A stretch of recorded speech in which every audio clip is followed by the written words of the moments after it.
Fl-aħħar analiżi tiegħu tal-ekonomija Maltija s-sena li għaddiet, il-Kunsill Fiskali Konsultattiv Malti qal li tkabbir ekonomiku fl-aħħar snin kien b'saħħtu u sostnud bil-ħolqien ta' impjiegi.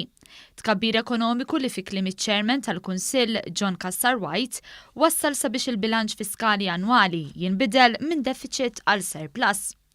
Qal li tkabbir fl-attività ekonomika u t-titjib fil-finanzi pubbliċi waslu għat tnaqqis kostanti fid-dejn bħala proporzjon tal-prodott domestiku gross.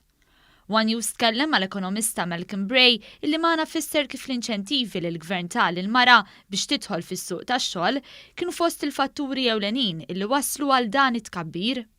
Il-miżuri li jinkoraġġixxu wkoll iktar nisa jaħdmu fis-suq tax-xogħol dan jidher li matul is-snin qed jiġġenera kontribut pożittiv importanti.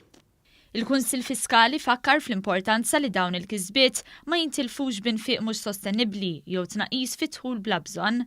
Fl-istess ħin qal kif jeħtieġ li jinżamm bilanċ sabiex l-allokazzjonijiet annwali tan-nefqa fil-Ministeri u l-funzjonijiet tal-Istat jissalvagwardjaw il-kwalità fis-servizzi pubbliċi. Qal li dan huwa neċessarju sabiex jinżamm il-potenzjal ta' tkabbir fit-tul tal-pajjiż u biex issostni l-koeżjoni soċjali. Aħna rajna li matul is-snin il-Gvern prova kemm jista' jkun li jagħmel l-ekonomija tikber u din għenet biex iġġenerat kemm impjiegi u kemm titjib fil-finanzi pubbliċi. Issa aħna tnejdu għal quddiem tajjeb li dan il-fiscal buffer li surplus jibqa' hemmhekk biex ikun ta' salvagwardja kontra riski li jistgħu xi darba jimmaterjalizzaw.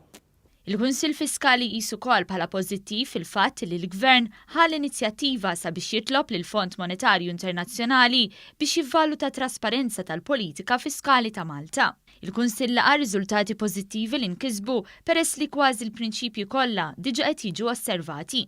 Fl-istess ħin il-Kunsill ħeġġeġ lill-Gvern biex jieħu l-passi neċessarji sabiex jinkiseb aktar titjib fi trasparenza fi żmien suġġerit mill-IMF, partikolarment dwar ir-riski fiskali u s-sitwazzjoni finanzjarja tal-korporazzjonijiet pubbliċi fost oħrajn.